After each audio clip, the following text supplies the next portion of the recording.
महेंद्र क्या क्या करता रहता है वो, काम तो उसमें है नहीं।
नमस्कार साथियों, स्वागत है आप सभी का शिवालय क्लासेस के ऑनलाइन और ऑफलाइन दोनों प्लेटफॉर्म पर। मैं डॉक्टर हर्ष पोजदार। आज शुरू करेंगे मियोसिस। ये पहले डेली की लाइन थी मेरी, यूट्यूब पे आता था जब मैं। क्या तैयार है आप? Very good. 15 अगस्त आ रहा है, टिफिन बंटवा दो इनको सबको। स्कूल में टिफिन लिया है बेटा तुमने कभी? लड़कियों को सबको टिफिन मिले होंगे, लौंडों को एक को भी नहीं मिला होगा। 15 अगस्त पे डांस करती है ना लड़कियां तो, ए घूमर घूमर घूमर भाई साहब घूमर रे। लड़कियों को सबको टिफिन मिलता, लड़के देखते रह जाते, एक टिफिन हमें भी, मुझे गिलास ही दे दो, गिलसिया दे दो छोटी वाली। बेटा मेरे को भी कुछ नहीं मिला था, कोई दिक्कत नहीं है, छोरियों से ले लिया करो तुम तो। बोलो बेटा है कि नहीं? कहां तक लिख लिया था? Metaphase first. थ्योरी नहीं लिखी थी ना इसमें? चिल झूठी कहां लिखी थी? अच्छा लिख ली थी, क्या लिखा था? मेटाफेज एक प्लेट का निर्माण करते हैं। चलो अब लिखो एनाफेज फर्स्ट। ये क्या हो रहा है बोर्ड का? इसको साफ करवा दिया। महेंद्र को बोल कुछ तो काम कर ले।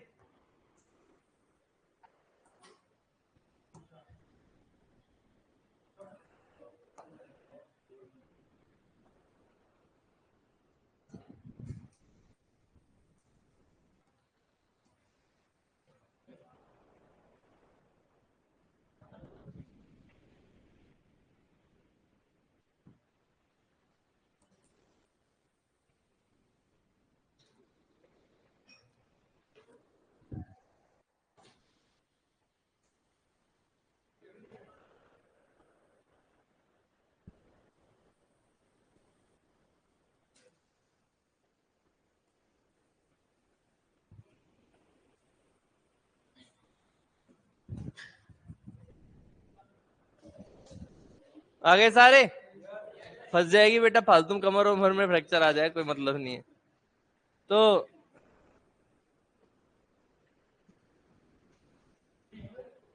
चलो बेटा आ जाओ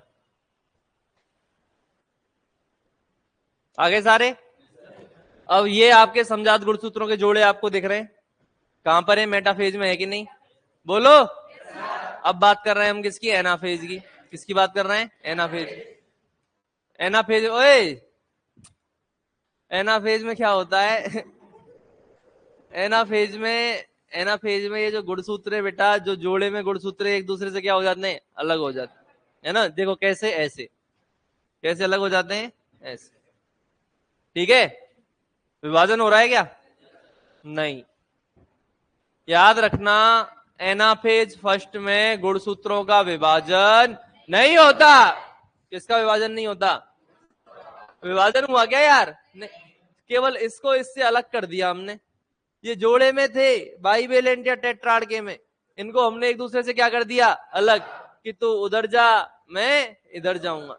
इसको ये वाला खींच के इधर ले आएगा, ये इधर डैं डैं डैं, ये इधर है डैं डैं डैं डैं डैं। आधे इधर चले जाएंगे, आधे इधर आ जाएंगे। ठीक है, अरे बोलो। ये है विभाजन, ये होता तो क्या होता, विभाजन। लेकिन ये हुआ है क्या, ये होता तो क्या होता, विभाजन। लेकिन ये हुआ है क्या, ये वाला सिस्टम कहां हुआ था। हाँ, एनाफेज किसकी, समसूत्री विभाजन की एनाफेज। अरे है ना, गुणसूत्र विभाजन कहां हुआ था, एनाफेज के अंदर, समसूत्री विभाजन के अंदर। यहां गुणसूत्र विभाजन नहीं होता, केवल समजात गुणसूत्रों के जोड़े एक दूसरे से पृथक होते, आधे इधर आधे इधर। जोड़ा पृथक हुआ कि नहीं हुआ, पक्की बात है, बोलो, है ना। तो इसको बोलते हैं समजात गुणसूत्रों का पृथक्करण होता है ना, डिसजंक्शन होता है। लेकिन बेटा यहां पर गुणसूत्रों का विभाजन नहीं होता। बहुत इंपॉर्टेंट पॉइंट है, इसलिए बार बार बोल रहा हूं। क्या एनाफेज फर्स्ट में गुणसूत्रों का विभाजन होता है, क्या पृथक्करण होता है? पृथक्करण होता है। क्लियर है, बोलो ना, अरे बोलो ना। अबे पृथक होके इधर चले जाएंगे, आधे इधर आधे इधर, है कि नहीं, बताओ, लिखो। पानी मंगा दे, लिखो। समजात गुणसूत्र, समजात गुणसूत्र, समजात गुणसूत्र एक दूसरे से पृथक होकर, समजात गुणसूत्र एक दूसरे से पृथक होकर, समजात गुणसूत्र एक दूसरे से पृथक होकर विपरीत ध्रुवों पर चले जाते हैं। समजात गुणसूत्र एक दूसरे से पृथक होकर कहां चले जाते हैं बेटा, विपरीत ध्रुवों पर चले जाते हैं। इस प्रकार गुणसूत्रों का पृथक होना,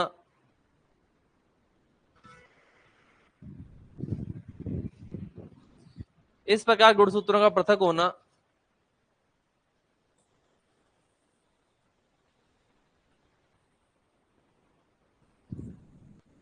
इस प्रकार गुणसूत्रों का पृथक होना पृथक्करण या डिसजंक्शन कहलाता है। बात मत करे। इस प्रकार गुणसूत्रों का पृथक होना पृथक्करण या डिसजंक्शन कहलाता है। राम राम राम राम भाई रिंकू भूवी, बेटा पूरा नाम लिखा करो। ये Bhuvi is not a complete name, है ना। विराट कोहली भूवी ऐसे नाम मत लिखा करो, ऐप में अपना कंप्लीट नाम लिख लो। जैसे तेरा नाम मान ले भुवनेश्वर कुमार है, तो तू भुवनेश्वर कुमार कर ले। जैसे रिंकू है बेटा, रिंकू आगे क्या है, पूरा नाम लिख, है ना, जैसे अच्छा लगता है अपने को, है ना। वेल मैनेज्ड ऑनलाइन क्लास लगती है। अब तुम डिस्को डांसर लिख दोगे तो बढ़िया थोड़ी लगेगा बेटा नाम, है। ऑनलाइन वालों, आ गया तू, कल क्यों नहीं आया था, कॉलेज गए हो, हैं?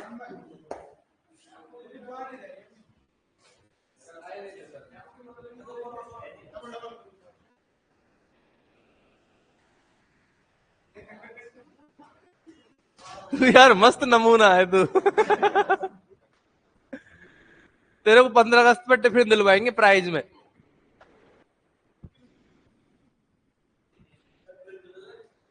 रोटी,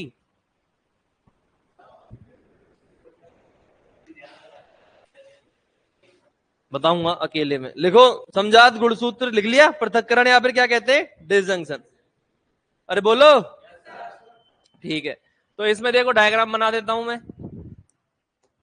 ये हो गया डेंडे डेंडे, ये इधर तारक केंद्र, ये देखो इसके अंदर ये पूरा का पूरा गुणसूत्र इधर जा रहा है कि नहीं जा रहा, जा रहा है कि नहीं जा रहा, बोलो।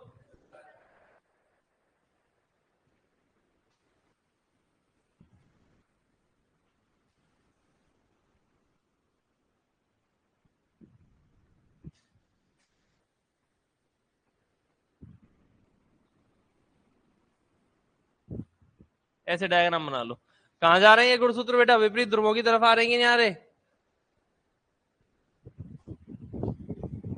हाँ तो भुवनेश गुर्जर बेटा पूरा नाम लिख, अच्छा लगता है।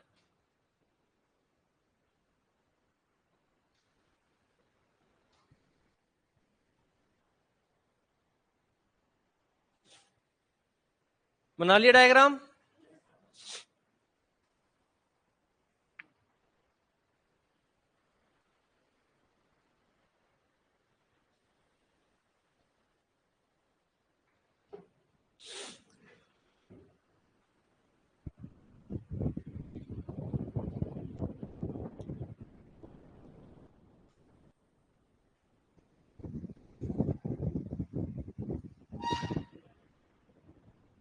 चले, नोट डालो।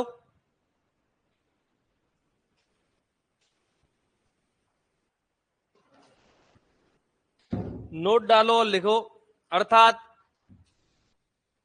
अर्थात एनाफेज फर्स्ट में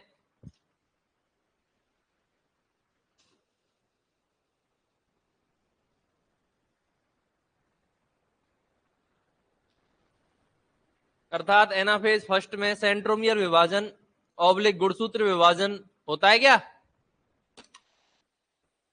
अर्थात एनाफेज फर्स्ट में सेंट्रोमियर विभाजन ऑब्लिक गुणसूत्र विभाजन नहीं होता है। अर्थात एनाफेज फर्स्ट में सेंट्रोमियर विभाजन या गुणसूत्र विभाजन नहीं होता है।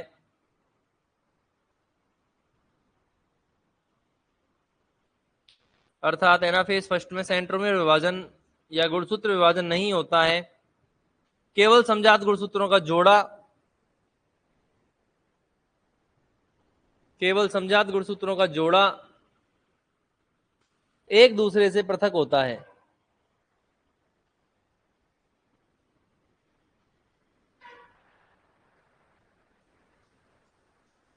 केवल समजात गुणसूत्रों का जोड़ा एक दूसरे से क्या होता है बेटा, पृथक होता है। केवल समजात गुणसूत्रों का जोड़ा एक दूसरे से पृथक होता है। समझ में आ गया। अब लिखो टीलोफेज फर्स्ट।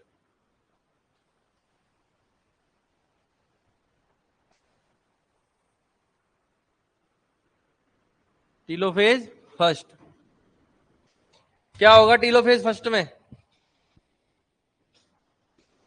हैं, क्या होगा बेटा,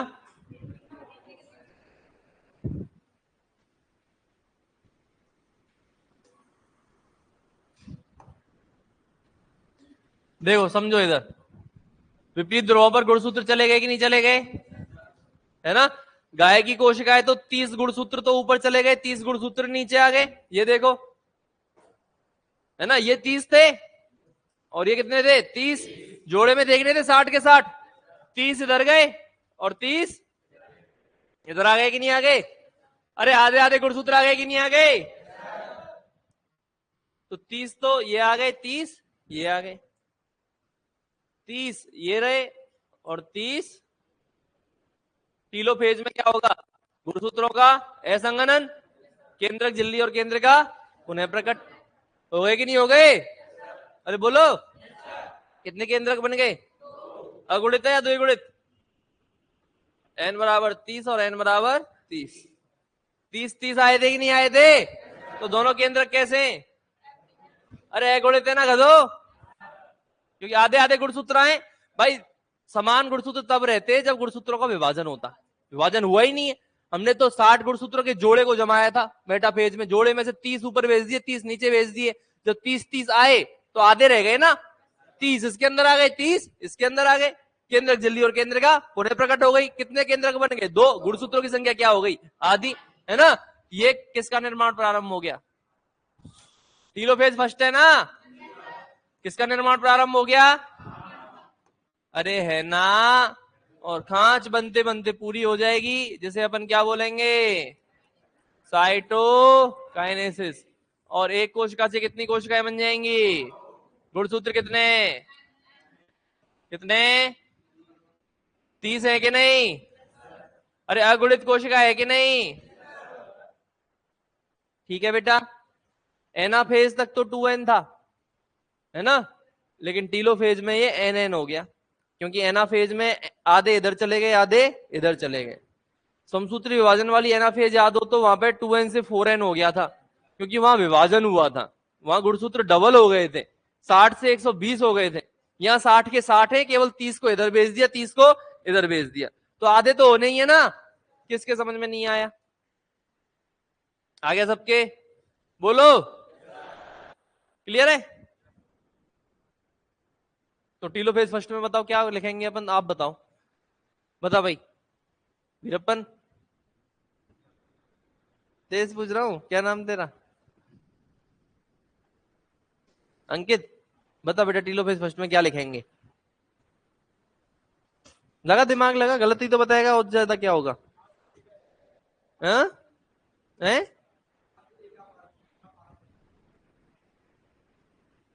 केंद्रक झिल्ली का निर्माण प्रारंभ होगा, क्या कह रहा है? कहा? खांच विधि, हाँ वो तो हो जाएगा, चलो। खांच विधि चालू हो जाए। इसके अलावा ये तो खांच विधि तो इसका पार्ट है थोड़ा सा।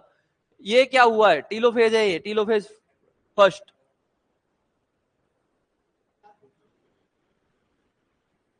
समझात गुरु तो चले गए इधर उधर। कौन बताएगा? बता बेटा, बैठे बैठे बता दे। केंद्र का और केंद्रक झिल्ली वापस प्रकट हो जाएंगे। गुणसूत्रों का क्या हो जाएगा? असंघनन हो जाएगा।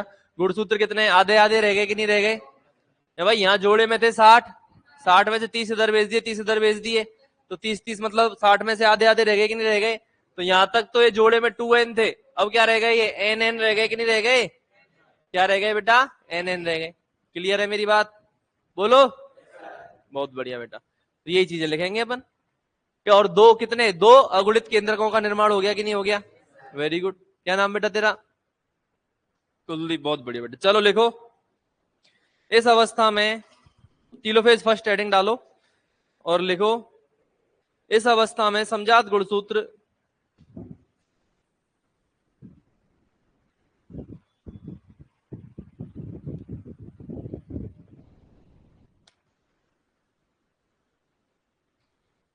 इस अवस्था में समजात गुणसूत्र विपरीत ध्रुवों पर जाकर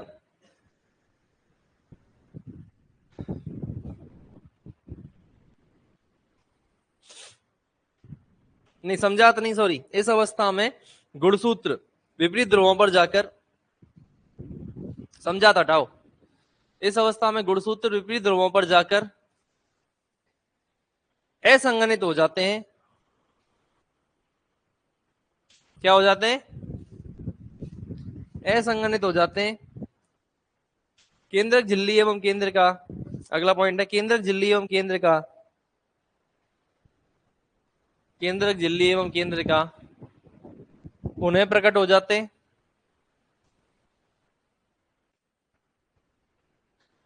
केंद्रक झिल्ली एवं केंद्र का पुनः प्रकट हो जाते हैं। एवं 2, एवं केंद्रक झिल्ली एवं केंद्र का पुनः प्रकट हो जाते हैं एवं 2। अब दिखाए सुबह से तू है। केंद्रक झिल्ली एवं केंद्र का पुनः प्रकट हो जाते हैं एवं 2 अगुणित केंद्रकों का निर्माण होता है।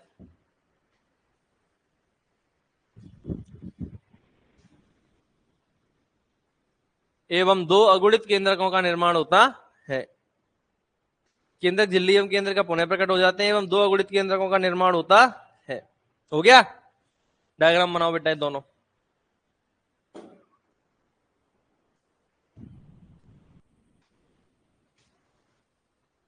क्या? हाँ वेरी गुड।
सर आधे गुणसूत्र कौन सी अवस्था में हो रहे हैं, एनाफेज में या टीलोफेज में? बेटा आधे गुणसूत्र की अपन बात करें तो गुणसूत्रों का पृथक्करण कहां हो रहा है? टीलोफेज, सॉरी एनाफेज के अंदर, है ना। अच्छा क्वेश्चन पूछा है इस बच्चे ने।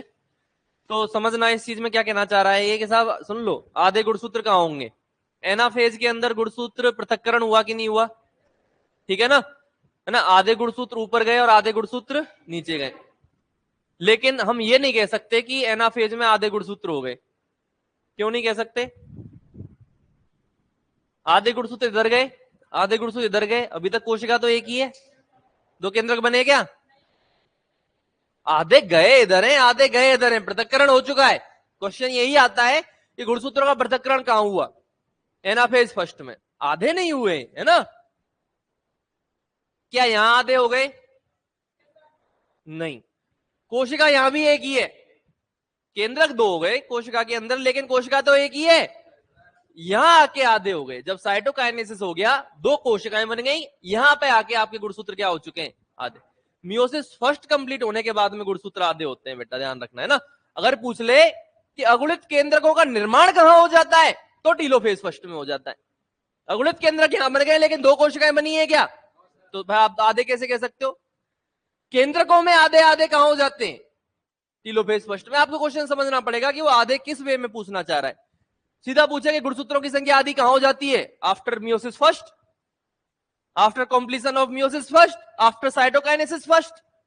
बोलो, ये आपके क्वेश्चन का आंसर होगा बेटा। सर बुक में मैंने एनाफेज पढ़ा है, इसलिए वो कौन सी बुक है बेटा, वहां काट देना उसको। उगम सिंह में नहीं पढ़ लिया हो कहीं इसने, वहां पढ़ सकता है, ठीक है। गलत होगा बेटा जहां भी लिखा है। अपनी हिंदी वाली तुम्हारी एलएसए की सारी किताबें गलत है, एक आध ठीक है, बाकी बहुत गलतियां आपकी किताबों में। आपको कोई बुक में इधर उधर नहीं भटकना है, अपना मैटर मोर देन सफिशियंट है, ठीक है। सफिशियंट नहीं बोल रहा मैं, मोर देन सफिशियंट, ठीक है। मतलब इससे बाहर आने की कोई गुंजाइश है ही नहीं, और ना ही इतना मैटर आपको किसी और किताब में मिलेगा। मिल रहा है तो फर्जी डाल रखा है उसने, इतनी डालने की जरूरत नहीं थी। मतलब ये जो है, नींद आ रही है ना, कि पल पल तेरी याद मुझे तड़पाती है, हैं? तू सोए पर नींद मुझे ना आती है। क्लास में सोता हूं, फिर मैं रात में नहीं आती मुझे नींद। दुष्ट आत्मा है, पानी पी ले। गुटखा खा रहा है क्या? मुंह में क्या चल रहा है, गुटखा? इसको अंदर ले जाएगा।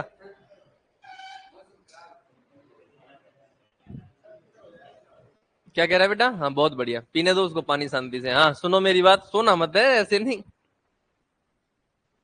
तो बेटा गलत चीज है, एनाफेज में आधे गुणसूत्र नहीं होते। एनाफेज फर्स्ट में गुणसूत्रों की संख्या तो वही रहेगी, लेकिन आधे गुणसूत्र एक ध्रुव की तरफ और आधे गुणसूत्र दूसरे ध्रुव की तरफ जाते हैं। गुणसूत्रों का पृथक्करण होता है, ठीक है। समसूत्री विभाजन की एनाफेज में गुणसूत्रों की संख्या डबल हो गई थी, यह क्वेश्चन सही है।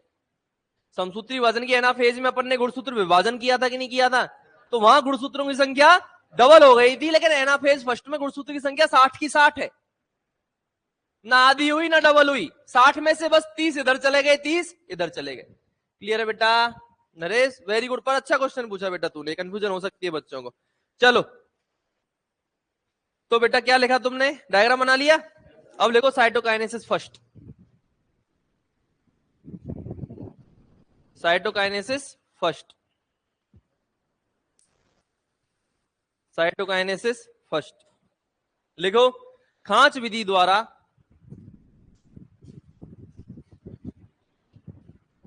साइटोकाइनेसिस फर्स्ट में लिखेंगे, खांच विधि द्वारा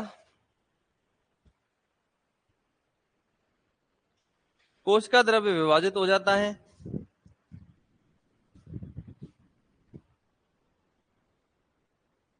खांच विधि द्वारा कोशिका द्रव्य विभाजित हो जाता है, एवं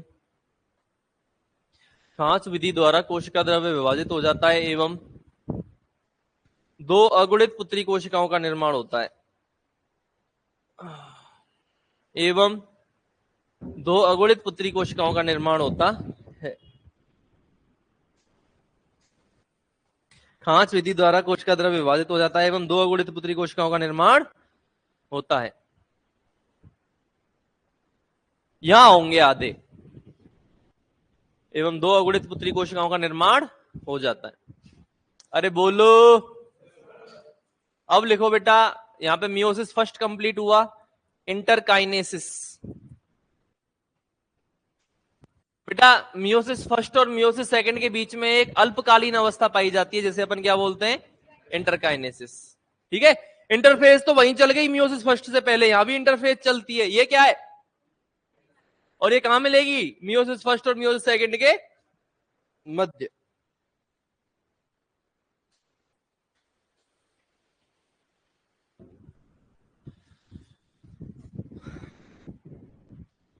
लिखो यह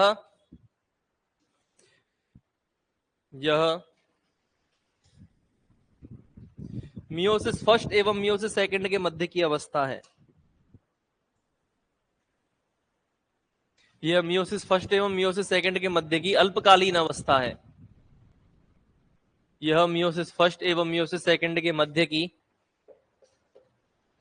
अल्पकालीन अवस्था है। यह मियोसिस फर्स्ट एवं मियोसिस सेकंड के मध्य की कैसी अवस्था है, अल्पकालीन अवस्था है।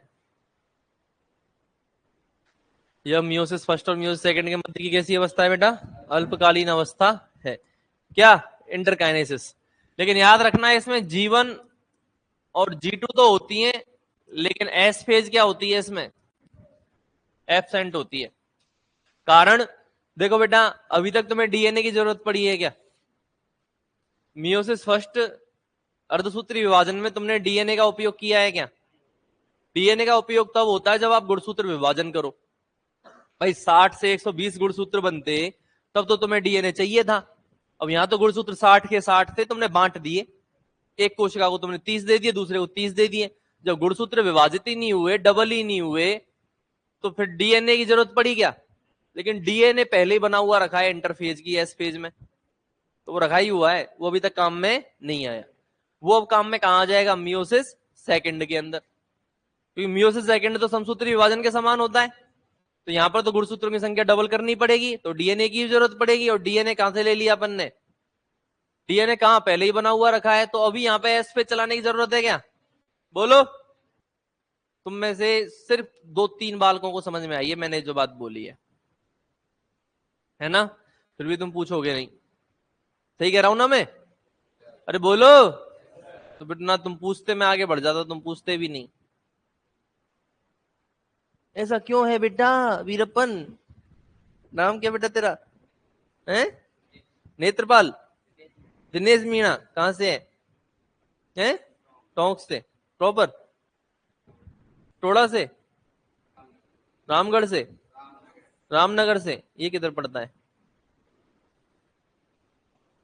क्या कह रही है, उसे एड्रेस बता लेना, तुझे पता है क्या एड्रेस दिनेश का, बीच में क्यों बोल रामनगर बता रही है क्या, रामनगर कहां पड़ता है, तो बता बता, कुछ और पूछ रही है, अच्छा फिर ठीक है। तो बेटा क्या कह रहा था मैं, हाँ तो दिनेश बेटा बता मैंने क्या बताया, चुप रहे, मैं जूता दे दे के मार दूंगा तुझे, ध्यान रखना। तू कम बोला, मेरी क्लास में मुंह नहीं खोलेगा तू, मजाक नहीं कर रहा हूं मैं, समझ रहा है, हाँ बांध के मारूंगा। बता बेटा क्या बताया मैंने, चल तू छोड़, तू बता, खड़ा हो, खड़ा हो, बता मैंने क्या बताया।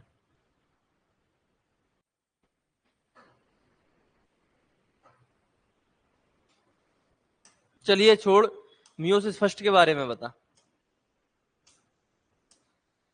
चलिए छोड़, गुणसूत्रों का पृथक्करण कहां होता है ये बता, बता, कुछ तो बता दे, नीचे आदमी जो अभी पढ़ाया है। अब नीचे क्या देख रहा है, अब बता तेरा एड्रेस कहाँ का है तू, है, हाँ तो किशनगढ़ में ही बेटा दफना के आ जाऊंगा तुझे, ध्यान रखना तू, वहीं उल्टा टांग दूंगा किसी पेड़ पे तुझे, जूते दे दे के, तेरे घर वालों से लठ पड़वाऊंगा, पढ़ ले, तेरे घर फोन करने में देर नहीं लगाऊंगा बेटा मैं, है ना, मेरी दुश्मनी तेरे से। हो जाएगी। क्यों? पूछ क्यों? क्योंकि तू पढ़ नहीं रहा, और मैं नहीं चाहता मेरा कोई बालक पढ़े नहीं। आर्ट्स कॉलेज वालों की तुझे की तरह तुझे आवारागर्दी करनी है तो बता दे, कराऊं तेरी आवारागर्दी खत्म। कुछ तो बता दे, पृथक्करण कहां होता है देवता? इससे मत पूछे, ऐसे कुछ नहीं पता, ये भी खड़ा हो जाएगा अभी 2 मिनट में। खड़ा हो भाई बगल वाले, तेरी हेल्प ले लेते हैं। खड़ा हो, हेल्प कर इसकी, बता कहां होता है गुणसूत्र पृथक्करण। नीचे क्या देख रहा है? ऊपर देख, इसमें देख के तो बता ही देगा। गुणसूत्र का पृथक्करण कहां होता है, बता। क्यों बदनाम करने में लगे हो तुम पूरे एरिया को? ना तुम पढ़ते हो, हरकतें तुम्हारी लीचड़ों वाली होती जा रही हैं। तो कम से कम ऐसे तो मत करो भाई, जो पढ़ाया है वो तो नहीं आ रहा समझ में तो मुझे बोलो। ऐसे काम नहीं चलेगा। चल जाएगा क्या? तुम ही बताओ, तुम दोनों बताओ, ऐसे काम चल जाएगा बेटा? भर्ती आ रही है तुम्हें पता है, तो ऐसे काम चल जाएगा? तू तू तो सिंसियर लगता है थोड़ा, चल ये तो लगता है शकल से ही खराब लगता है। तो तू तो बेटा थोड़ा पढ़ने वाला सा लगता है। तेरा क्या नाम है? हैं? जितेंद्र? तो बेटा जितेंद्र, तू क्यों खराब हो रहा है? ये तो खराब हो चुका, तू क्यों खराब हो रहा है? हैं?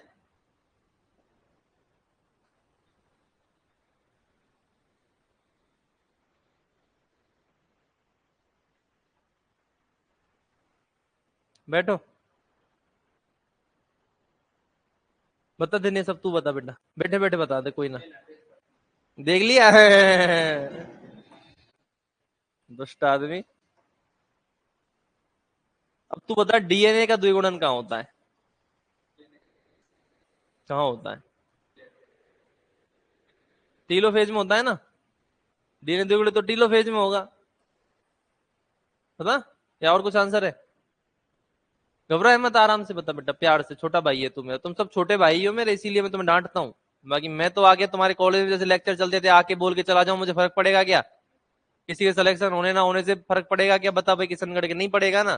फिर मैं तुम्हें सिर्फ इतना गाइड करना चाहता हूँ, तुम कुछ अच्छा कर लो। कई लोग ऐसे समझने लग जाते हैं कि ये मास्टर हमारा दुश्मन है, क्लास में बेइज्जती कर दी। तुम्हारी इज्जत है ही नहीं अभी, ये समझ लो। ठीक है ना? तुम्हारी क्लास में खड़ी करे, तुम्हें कुछ बोल दिया, कोई बेइज्जती है ना? तुम्हारी इज्जत है, कुछ नहीं है बेटा। ये कोचिंग के तुम्हारे साल 6 महीने का टाइम होता है, कोई याद नहीं रखेगा तुम्हें। तुम्हारे पास में बेंच में, मेरे क्लास में एलन में कौन बैठता था मुझे याद भी नहीं है आज की डेट में, बताओ।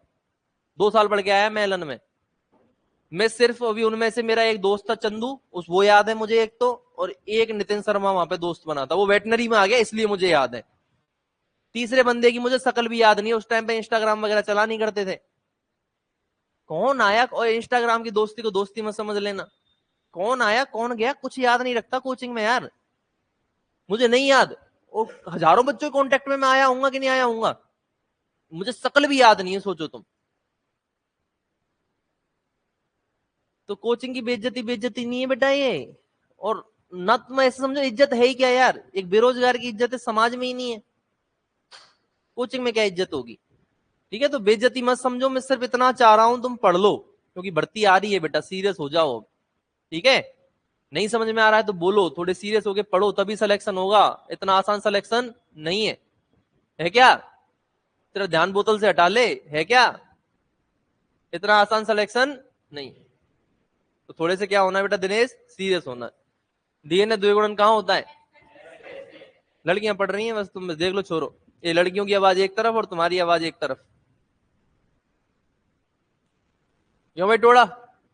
तोड़ दूंगा तो ध्यान रखना। है? रामजी लाल का दोस्त ही है ना तू? दोस्त वही है ना तू, दोस्त है जिसका? हाँ, वो छोरा बहुत मेहनती है, सीखो उनसे कुछ, सिलेक्टेड लोग हैं वो, है ना? और एक काम करना, आज जाके सिलेक्टेड लोग कांटेक्ट में हैं तुम्हारे? नहीं है तो मेरे से नंबर ले लेना, 10 5 नंबर मैं प्रोवाइड कर दूंगा बढ़िया बढ़िया लड़कों के, और लड़कियों लड़कियों के कर दूंगा, लड़कियों के ले लेना मेरे से। और कॉल करना उनको, है ना? कभी भी नॉन सेलेक्टेड लोग से कभी सलाह मत लेना बेटा। जो सेलेक्ट ही नहीं हुआ वो तुम्हें क्या सलाह देगा? वो तुम्हारी टांग खींचेगा, कॉम्पिटिटर है तुम्हारा, समझ रहे हो? वो कोचिंग की दोस्ती दोस्ती नहीं होती है। मैं ऐसे नहीं कह रहा कि तुम दोस्त मत बनाओ, बनाओ, और देख के बनाओ। यहाँ हर मोड़ पे खतरा है ना, यहाँ हर मोड़ पे खतरा है, क्योंकि ये मिनी कोटा है। समझ रहे हो, ये रोड सामान्य रोड नहीं है बेटा, दिखने में सामान्य होती होगी, है ना। ये हजारों की संख्या में बेरोजगार घूम रहे हैं, जो सिर्फ इतना चाहते हैं कोई सरकारी नौकरी दे दे, चाहे चपरासी बना दे हमें। पशु परिचर की हालत चपरासी है। पशु परिचर क्या है? 4th ग्रेड की नौकरी है, 1700 पे ग्रेड है, 17 लाख फॉर्म है। समझ रहे हो? हाँ, तो ये रोड सामान्य नहीं है, हजारों की संख्या में बेरोजगारों की भीड़ है। तो यहाँ कोई दोस्त दोस्त नहीं है, यहाँ की यारी यारी नहीं है। दोस्त स्कूल कॉलेज में बना लिए होंगे तुमने, ठीक है। तो अभी पढ़ाई में मन लगा लो बेटा, कुछ नहीं रखा हुआ है। तो मैं क्या कह रहा था, हाँ, सिलेक्टेड लोगों के नंबर ले लेना, उनसे सलाह मांगना। वो आपको सही सलाह नहीं देंगे तो गलत भी नहीं देंगे। आपको अपना एक्सपीरियंस शेयर कर सकते हैं। आप उनसे पूछना आपने कैसे पढ़ाई की थी, आपका क्या शेड्यूल रहता था, आपने कितने दिन तैयारी की थी, कैसे की थी, है ना, क्या क्या तरीके आपके रहे थे। वो आपको 2-4 चीजें भाई मेरी नहीं मानो, चलो मैंने एलएसए का एग्जाम नहीं दिया, उन्होंने तो दिया है ना। तो वो चीजें बोले, उनसे आप पूछ के क्या कर लेना, बात कर लेना, ठीक है। अरे बोलो। तो उस हिसाब से मेहनत करो बेटा, क्योंकि वो अपने आप आपको यही बोलेंगे कि मेहनत करो। कल राम लखन ने भी ग्रुप में डाला है, देखा था क्या? तो वो भी एक्सपीरियंस, अभी आरएस की तैयारी कर रहा है वो लड़का, बढ़िया, साल भर से वो स्प्रिंग बोर्ड का कोर्स ले रखा है, बढ़िया पढ़ रहा है वो। एलएसए में फर्स्ट रैंक अभी भी नहीं रुक रहा। सोचो तुम, जज्बा तो चाहिए लड़ने का, मेहनत का जज्बा तो चाहिए। ऐसे ही सड़क पे नौकरियां नहीं मिल जाती बेटा आज की डेट में, है ना। रोड पे घूमते घूमते तुम्हें कोई सरकारी नौकरी का सर्टिफिकेट दे जाए, तो ये वो समय गए बेटा, जो 2013 तक परसेंट बेस पे एलएसए बन जाया करते थे। 10 साल में सोचो कितना बड़े परिवर्तन आ गए। 13 वाली भर्ती डिप्लोमा में परसेंट के ऊपर हुई थी, और आज की डेट में बेटा सोच सकते हो क्या हालत है। और अभी मेरे से नहीं तो बीपी बॉस बता देंगे, यही डिपार्टमेंट में वो 200 नए एलएसए कॉलेज को मान्यता मिलने वाली है। कितने? 200। अभी टोटल कॉलेज कितने हैं आपके? 80-85 के आसपास, जितने भी हैं 80-85 के आसपास नए 200 कॉलेज आने वाले हैं। खुलते ही अगले 2 साल में कितने बच्चे निकलेंगे सोचो। 200 कॉलेज का मतलब आप क्या समझते हो बेटा? कम से कम 10 से 15 हजार बच्चे, और 5,000 अभी निकलते हैं, 20,000 बच्चे हर साल पास होंगे।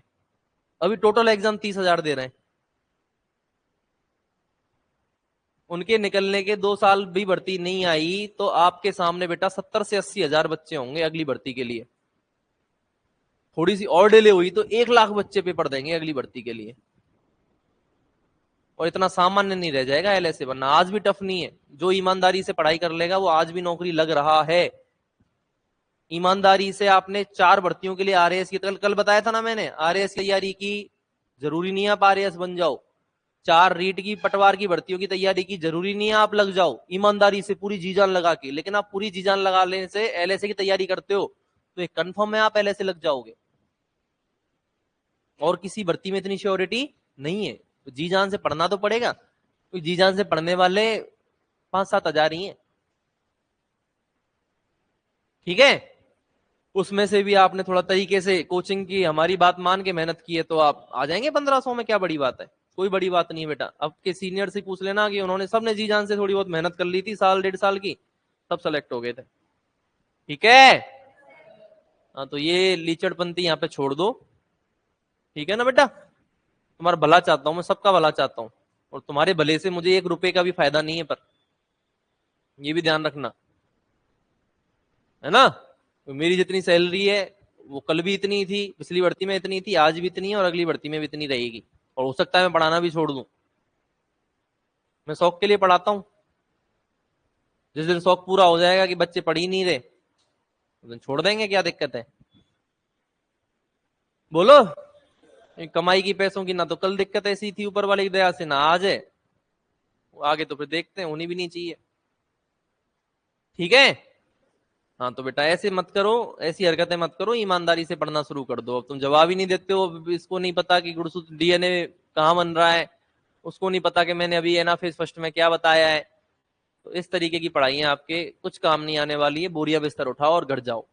अगर तुम ईमानदारी से यहाँ पढ़ सको तो रुको, समय, खुद की जवानी, खुद का समय और माँ बाप की आंखों में जो सपने उनको तोड़ने की जरूरत नहीं है ना। इतना हक आपको किसी ने नहीं दिया है, क्योंकि उनकी उम्मीदें तुम्हारे साथ जुड़ी हुई है कि नहीं जुड़ी हुई। तो ऐसे तो आप तोड़ दोगे इन हरकतों से। तो ये काम आपको भाई नहीं करना चाहिए। आप जाओ, घर जाओ, बोल दो भी जाके, सब नहीं हो पाएगा, है ना। हो सकता है दो ही चीजें होनी चाहिए जिंदगी में बेटा, या तो तीसरा ऑप्शन रखो ही मत, या तो यस है या नो है। कल मैं एक बात बोल रहा था बार बार, कि बीच की जो अदरजुल वाली स्थिति है ना, आज पढ़ लिए कल नहीं पढ़े, परसों पढ़ लिए फिर नहीं पढ़े, फिर कोई दोस्त की पार्टी में चले गए, बर्थडे पार्टी में, किसी दिन दारू पी ली, किसी दिन ये पी लिया, फिर इधर उधर हरकतें कर ली, है ना, फिर पढ़ लिए, 2 दिन 3 दिन 4 दिन बढ़िया पढ़ाई की, फिर ढीले पड़ गए। या तो छोड़ दो या कर लो। ये स्थिति तुम्हें और तुम्हारे घर वालों को बर्बाद कर देगी बेटा,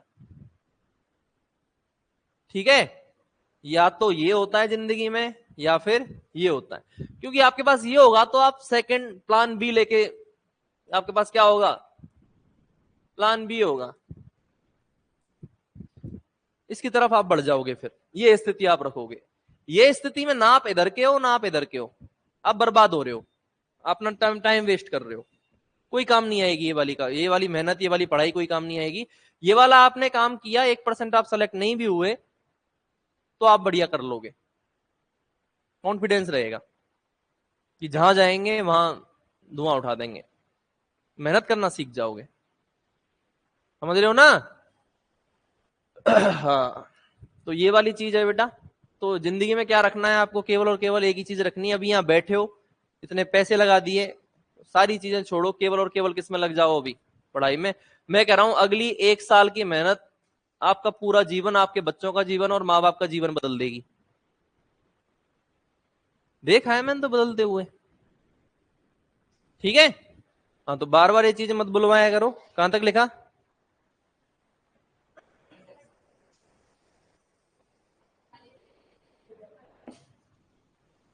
हाँ अब हेडिंग डालो मियोसिस। हाँ, इसमें एक चीज और लिख लो, इस अवस्था में,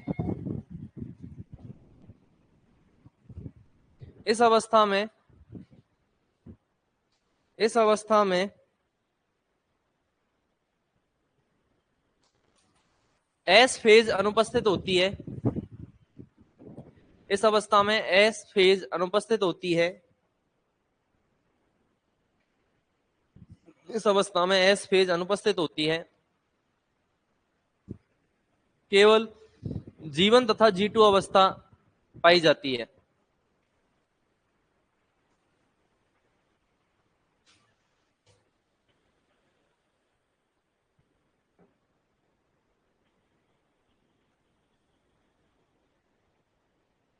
केवल कौन सी अवस्था पाई जाती है, जीवन तथा G2 अवस्था पाई जाती। क्यों अवस्था एस फेज क्यों अनुपस्थित है, वापस सुन लो, वापस सुनो। एस फेज इसलिए अनुपस्थित है क्योंकि यहां पर डीएनए की आवश्यकता नहीं है। डीएनए पहले ही बन गया था इंटरफेज में, वो यहां काम आ जाएगा। क्योंकि एनाफेज फर्स्ट जो हुई है, जो अर्धसूत्री विभाजन प्रथम हुआ है, वहां डीएनए की जरूरत पड़ी ही नहीं, क्योंकि गुणसूत्र विभाजन हुआ ही नहीं। वही 60 गुणसूत्र थे, 30 इधर चले गए, 30 इधर चले गए, तो डीएनए की जरूरत पड़ी क्या। और डीएनए पहले ही बना हुआ रखा है इंटरफेज में, मियोसिस फर्स्ट से पहले इंटरफेज चली थी, तो वो डीएनए अब यहाँ काम आ जाएगा। तो नहीं समझ में भी आया तो इतना चीज याद रखो कि इंटरकाइनेसिस में कौन सी फेज नहीं होती। चलो बेटा, अब हेडिंग डालो मियोसिस सेकंड।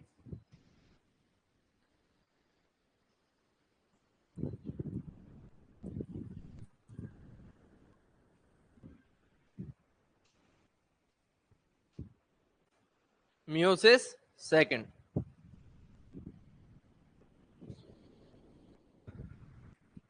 तो मियोसिस सेकंड किसके समान होता है, समसूत्री विभाजन के समान होता है कि नहीं होता। तो लिखो, इसमें समस्त घटनाएं, इसमें समस्त घटनाएं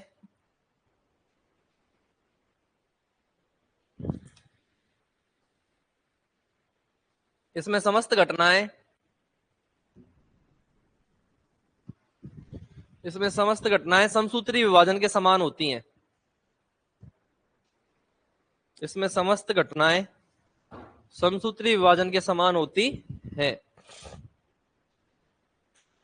इसमें समस्त घटनाएं समसूत्री विभाजन के समान होती है।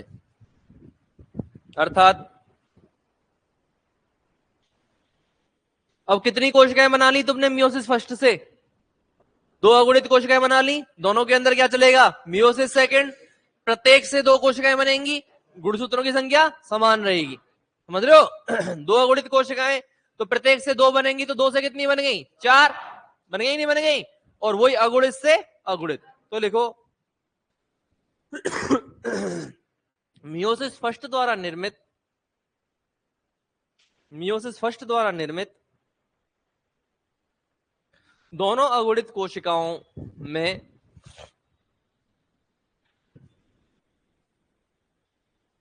मियोसिस फर्स्ट द्वारा निर्मित दोनों अगुणित कोशिकाओं में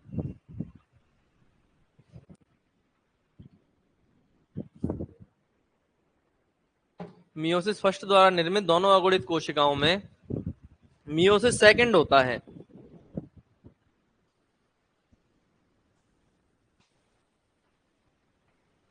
मियोसिस सेकंड होता है। क्या होता है? मियोसिस सेकंड होता है, तथा प्रत्येक से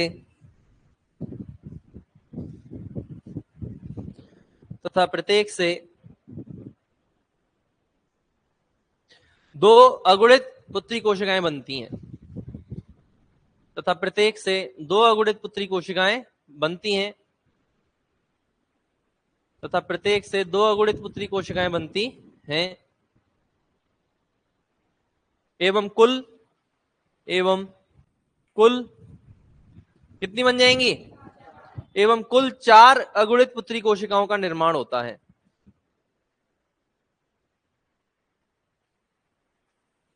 एवं कुल 4 अगुणित पुत्री कोशिकाओं का निर्माण होता है। एवं कुल 4 अगुणित पुत्री कोशिकाओं का निर्माण होता है। एवं कुल 4 अगुणित पुत्री कोशिकाओं का निर्माण होता है। ये एक कोशिका है बेटा, कल बताया था मैंने चार्ट, ये 2n थी। क्या हुआ है इसमें? मियोसिस फर्स्ट हुआ कि नहीं हुआ? कितनी कोशिकाएं बनी? 2। गुणसूत्रों की संख्या क्या हो गई थी? आधी। इन दोनों में क्या चलेगा? क्या चलेगा? Meiosis second. इसमें भी मियोसिस सेकंड। 1 से 2, 1 से 2, और गुणसूत्रों की संख्या समान, गुणसूत्रों की संख्या समान। तो कुल 4 अगुणित पुत्री कोशिकाएं बनाई थी कि नहीं बनाई थी? यही लिखा है मैंने, ऊपर वाली लाइन पढ़ के देखो।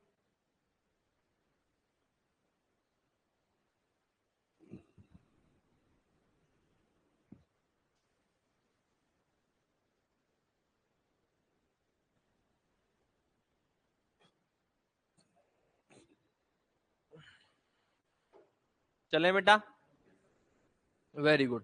अब लिखो कैरियो, अब इसमें क्या आएगा बेटा? वही मियोसिस सेकंड है तो कैरियोकाइनेसिस सेकंड और साइटोकाइनेसिस सेकंड आएगा कि नहीं आएगा? लिखो karyokinesis second, karyokinesis second. Sir LSA का पेपर कब तक होगा? बेटा देखो, ये चीज तो या तो बोर्ड बता सकता है या मंत्री जी बता सकते हैं, लेकिन मैं आपको अनुमान दे सकता हूं कि दिसंबर तक आपका क्या आ जाएगा? नोटिफिकेशन आ जाएगा, और जून 2025 तक आपका क्या हो जाएगा? एग्जाम हो जाएगा। क्लियर है? अरे बोलो। हाँ, तो ये आपका रहेगा। इसके आसपास ये इर्द गिर्द चीजें होंगी, इतना हमें पता चला है या फिर हम अनुमान लगा रहे हैं, ये होगा है ना, उस हिसाब से आप तैयारी करें। तो लिखो कैरियोकाइनेसिस सेकंड, इसके अंदर लिखो प्रोफेज सेकंड, 1 नंबर डाल के लिखो प्रोफेज सेकंड। अब देखो इसमें बेटा मैं ज्यादा कुछ नहीं समझाऊंगा, क्यों? क्योंकि ये तो किसके समान है? समसूत्री विभाजन के समान, सब कुछ वही है जो समसूत्री में हुआ था। समसूत्री में भी 1 से 2 बनाई थी और गुणसूत्रों की संख्या समान थी।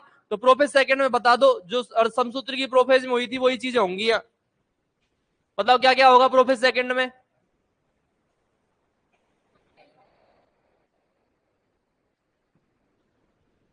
केंद्रक झिल्ली और केंद्रिका विलुप्त हो जाएंगी, और गुणसूत्रों का संघनन प्रारंभ हो जाएगा। तारक केंद्र विपरीत ध्रुवों पर चले जाएंगे। लिखो लिखो, गुणसूत्रों का संघनन, शॉर्ट में पॉइंट लिख लो। सर यूनिवर्सिटी के पेपर कहां से देखें? यूनिवर्सिटी के पेपर के लिए बेटा आप हैं, हाँ एम राजूवास पे मिल जाएंगे, या एक काम करो, या तो तुम्हारे सीनियरों के पास मिल जाएंगे जो सिलेक्टेड हैं, और नहीं मिले तो एक काम करना, बीकानेर भेज देना किसी को। मजाक नहीं कर रहा, जैसे छोरे बीकानेर के हैं, तुम घर जाओ, जब एक काम करना, जाना यूनिवर्सिटी में, वहां लाइब्रेरी है ना, लाइब्रेरी के अंदर जाना, चले जान देते, कोई दिक्कत नहीं है। सारे पेपर है क्या? सारे नहीं है शायद, हो तो वहां से देख लो, ठीक है। जेनेटिक्स के तो मैं दे दूंगा, पर बाद में दूंगा, अभी मैं कर रहा हूँ रेडी, है ना। जेनेटिक्स फिजियो के मेरे पास पड़े हैं, सॉल्व है, सॉल्व किए हुए मेरे, बाद में दूंगा पर, ठीक है। अभी मांगना भी मत कोई, अभी जो पढ़ा रहा हूं वो पढ़ो, क्वेश्चन प्रैक्टिस करो, ठीक है। ये सब जब भर्ती आ जाए, एग्जाम पास हो, तब के काम है। अभी इनमें दिमाग आप मत लगाओ, लगा सकते हो दिमाग लगाओ, पर खुद सॉल्व करो। सॉल्व में दूंगा बाद में, एग्जाम से 3 महीने पहले, क्लियर है? अरे बोलो। अभी अपना दिमाग लगाओ, थ्योरी पढ़ ली, उस हिसाब से क्या करो, उसके आप अपने आप सॉल्व करो, अपने आंसर भरो। सॉल्व में बाद में दे दूंगा। अरे बोलो बेटा। चलो, क्या गुणसूत्रों का संघनन, केंद्र का एवं केंद्रक झिल्ली गायब, केंद्रक झिल्ली एवं केंद्र का गायब, केंद्रक झिल्ली एवं केंद्र का गायब,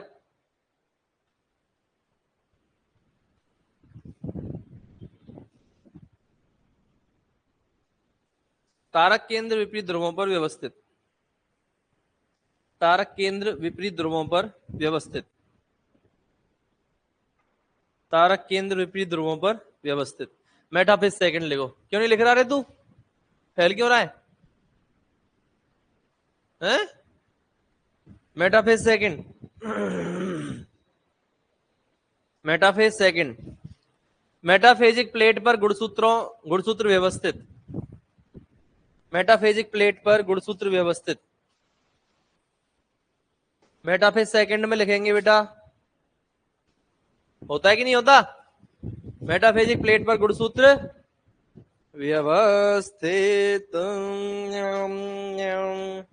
मेटाफेज सेकंड में लिखो, मेटाफेजिक प्लेट पर गुणसूत्र व्यवस्थित। अब लिखो anaphase second, anaphase second, metaphase second में लिख लो, मेटाफेजिक प्लेट पर गुणसूत्र व्यवस्थित। और एनाफेज सेकंड में बताओ क्या होगा?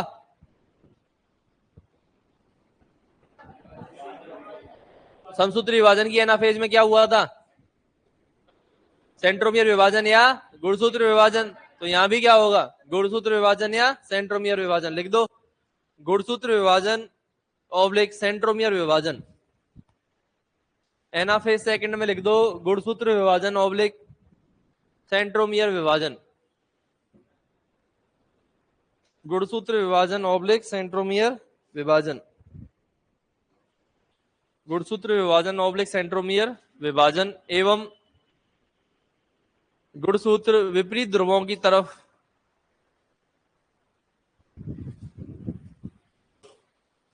एवं गुणसूत्र विपरीत ध्रुवों की तरफ गति करने लगते हैं,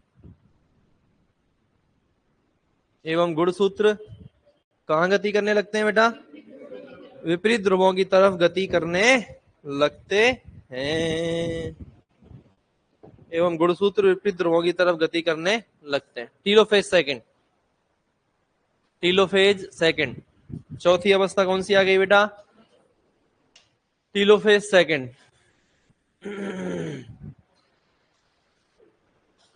लिखो, गुणसूत्रों का असंगनन। क्या होता है? गुणसूत्र असंगनित हो जाते हैं ना, गुणसूत्रों का असंगनन।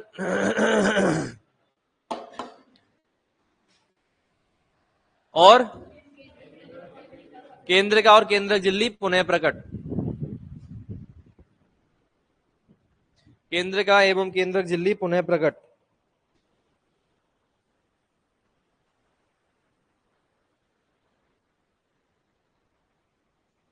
केंद्र का एवं केंद्रक झिल्ली क्या हो गई बेटा?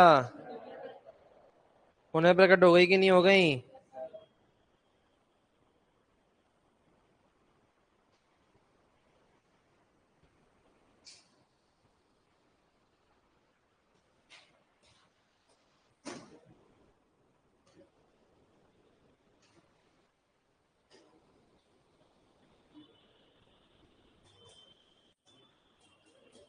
और क्या होगा बताओ?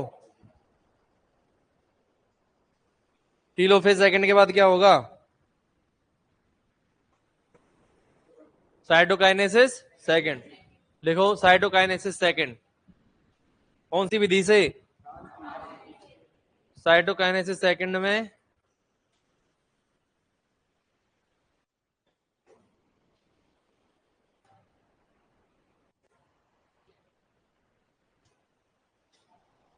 लिखो एक से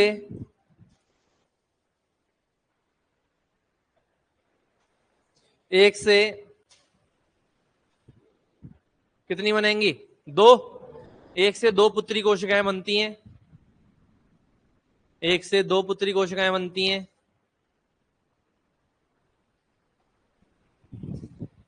अर्थात अर्थात कुल चार पुत्री कोशिकाओं का निर्माण होता है, अर्थात कुल चार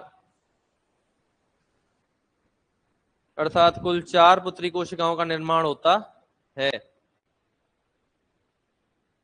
अर्थात कुल चार पुत्री कोशिकाओं का निर्माण होता है, अर्थात कुल कितनी बेटा? चार पुत्री कोशिकाओं का निर्माण होता है। होता है कि नहीं होता? वेरी गुड, है ना। लिख लो खांच विधि से।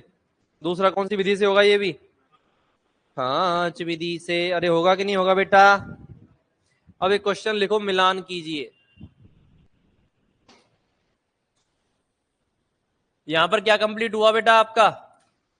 समसूत्री विभाजन क्या हुआ? कंप्लीट। ठीक है, तो एक मिलान कीजिए में क्वेश्चन लिखेंगे बेटा। ये ऐसे लिखते जाओ, अभी मैं ऐसे लिखूंगा, है ना। सामने क्या छोड़नी है आपको? जगह छोड़नी है।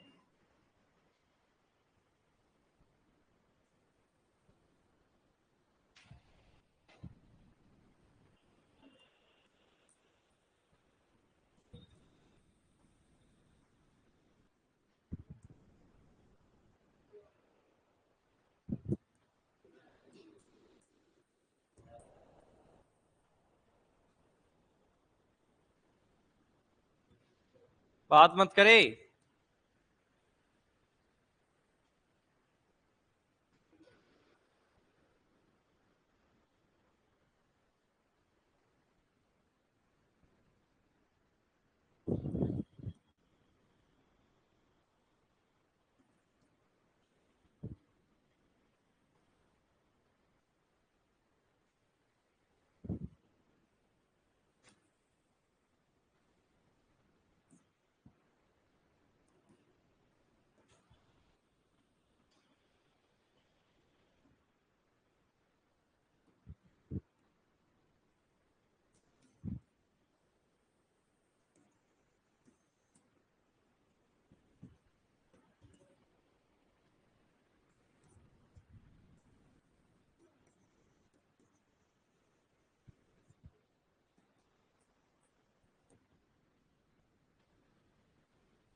एक के आंसर एक से ज्यादा भी हो सकते हैं मतलब एक का मिलान इनमें से एक से ज्यादा से भी हो सकता है। क्लियर है?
बेटा बोलो, कर लिया सॉल्व?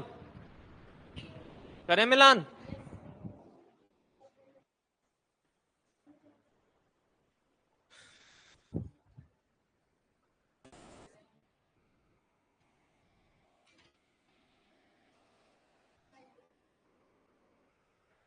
हैं? बात करके यहां भी बात कर रही है, पेपर में क्या हाल करती होगी? क्लास में नहीं मान रही।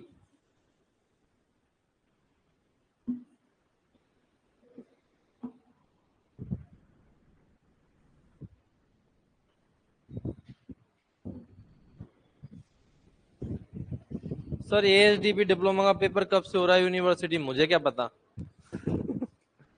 मैं बेटा कॉलेज में थोड़ी पढ़ाता हूँ।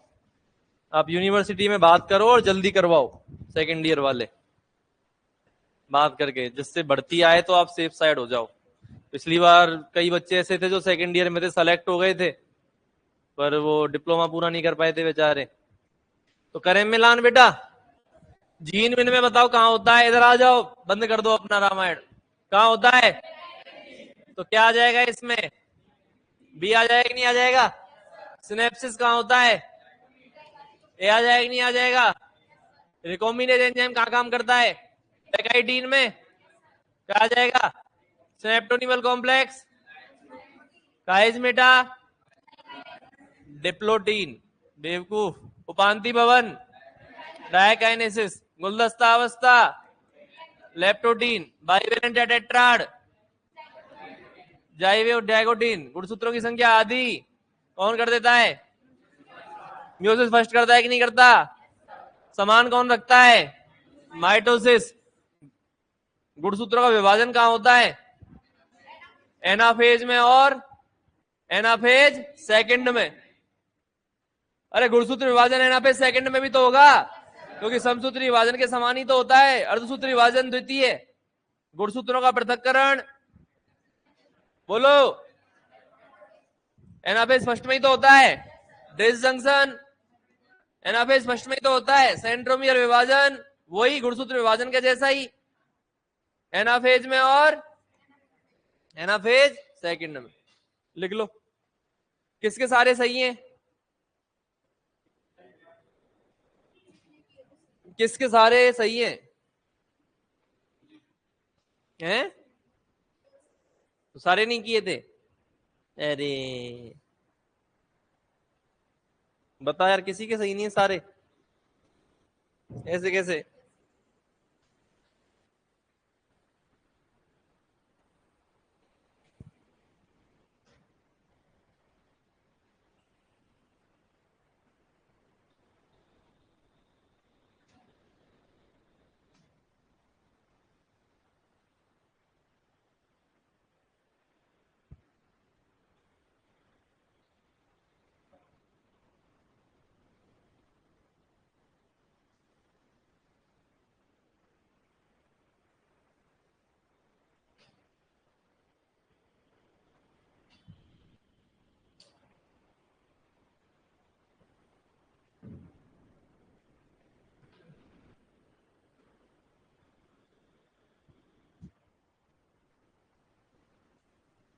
चले बोलो ना बेटा, चलो।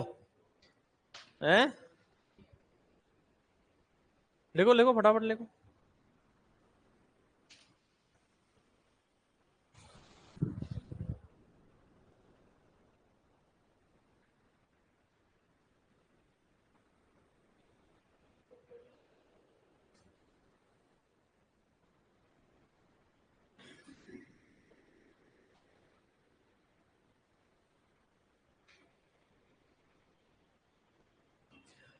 चले क्या भाई? चलो बेटा, अब हेडिंग डालो नया टॉपिक।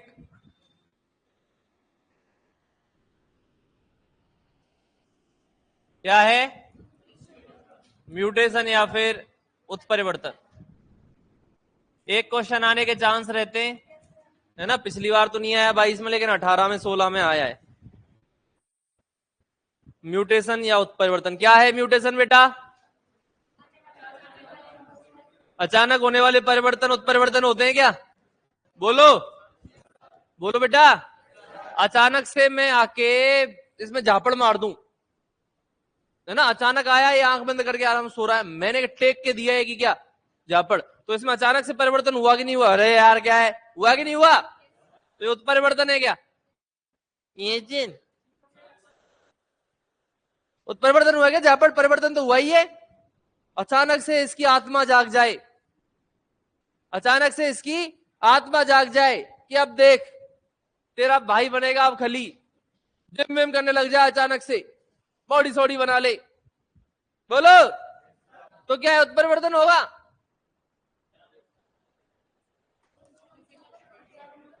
इसने अपनी काय में तो परिवर्तित कर लिया, लेकिन अभी तक जीन में परिवर्तन। तभी तो कहते हैं पहलवान का बेटा पहलवान, जरूरी नहीं है पहलवान का बेटा पहलवान हो।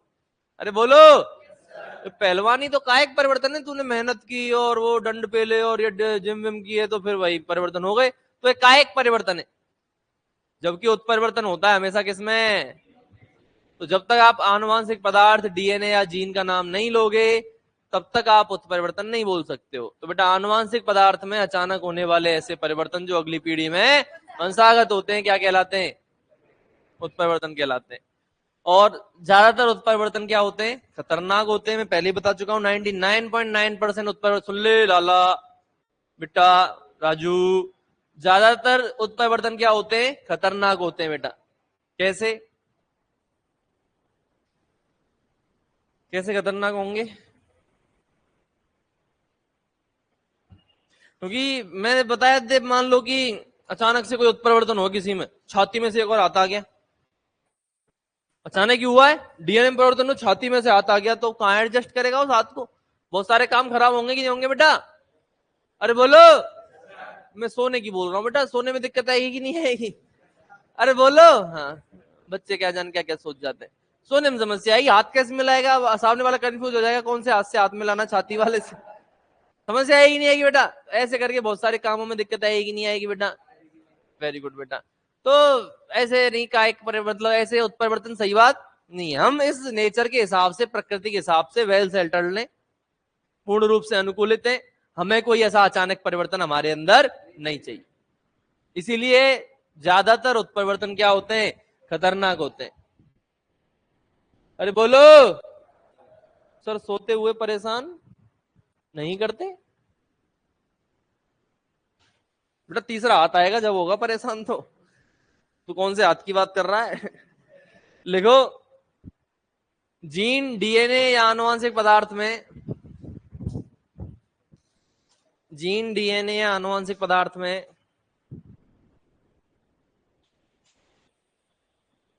जीन, डीएनए या आनुवंशिक पदार्थ में अचानक होने वाले ऐसे परिवर्तन,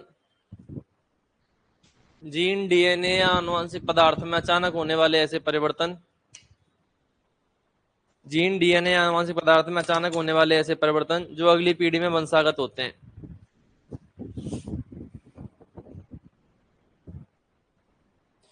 जीन, डीएनए या आनुवंशिक पदार्थ में अचानक होने वाले ऐसे परिवर्तन जो अगली पीढ़ी में क्या होते हैं बेटा? वंशागत होते हैं। जो अगली पीढ़ी में वंशागत होते हैं। जीन, डीएनए, आनुवंशिक पदार्थ में अचानक होने वाले ऐसे परिवर्तन जो अगली पीढ़ी में वंशागत होते हैं, उत्परिवर्तन कहलाते हैं। जीन, डीएनए या आनुवंशिक पदार्थ में अचानक होने वाले ऐसे परिवर्तन जो अगली पीढ़ी में वंशागत होते हैं, उत्परिवर्तन कहलाते हैं। क्या कहलाते हैं बेटा? उत्परिवर्तन कहलाते हैं। हैं? हैं? क्यों मन नहीं लग रहा तेरा दूर से? ऐसे लिख रहा है देख देख के? ऐसे ही लिखेगा वो, मुझे मजा आ रहा है ऐसे टेढ़ा पढ़ के लिखने में।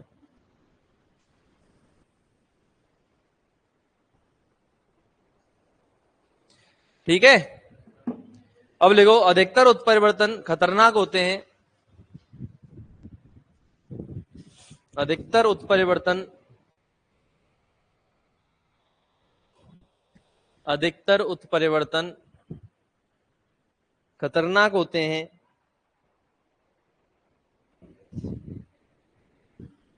लेकिन 0.1% चांस है कोई बढ़िया काम कर जाए, कोई बढ़िया नई जाति बन गई, ऐसा कोई चेंज कर गए अचानक से, है ना?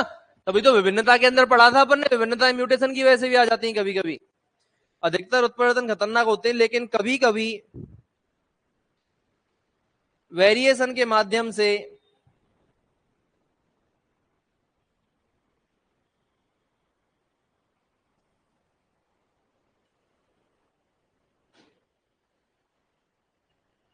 लेकिन कभी कभी वेरिएशन के माध्यम से नई प्रजाति का निर्माण करते हैं, लेकिन कभी कभी वेरिएशन के माध्यम से नई प्रजाति का निर्माण करते हैं। किसका निर्माण करते हैं बेटा? नई प्रजाति का निर्माण करते हैं। ठीक है, अरे बोलो।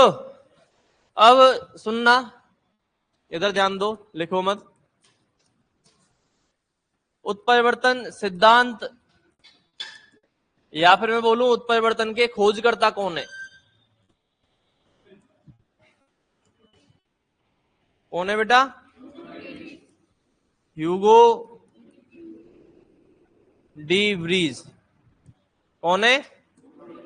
ह्यूगो डी, वही है हॉलैंड का ह्यूगो डी व्रीज, जर्मनी के कार्ल कोरेंस, ऑस्ट्रिया के वॉन सेरमॉक। ठीक है, मेंडलवाद पढ़ा दिया क्या तुम्हें?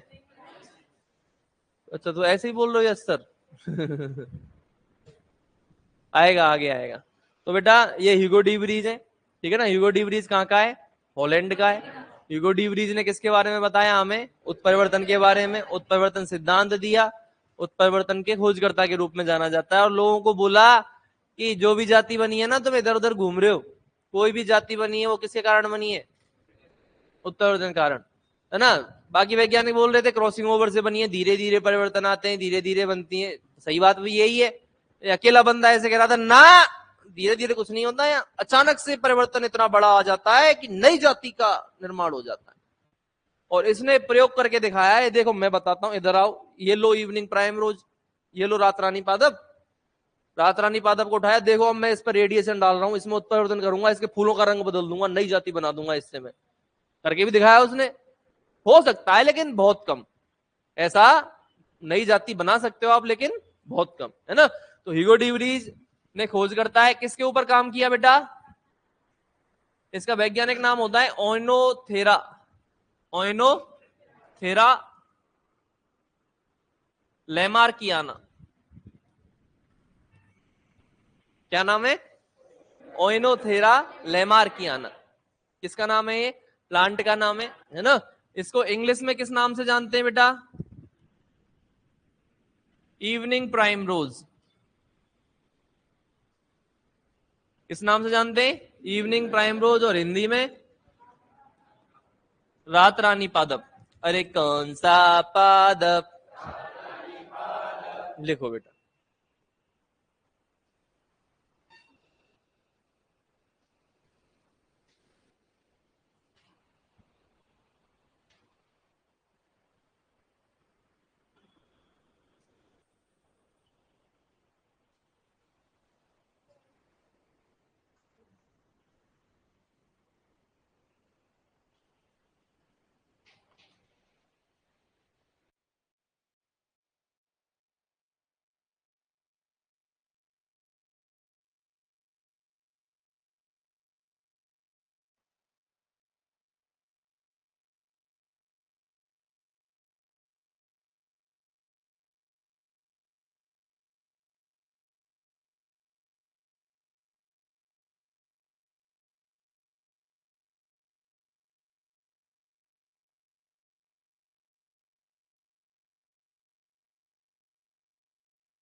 अरे लिख लिया क्या? बोलो बेटा। अब लिखो उत्परिवर्तन के प्रकार। लिखो बेटा उत्परिवर्तन के प्रकार।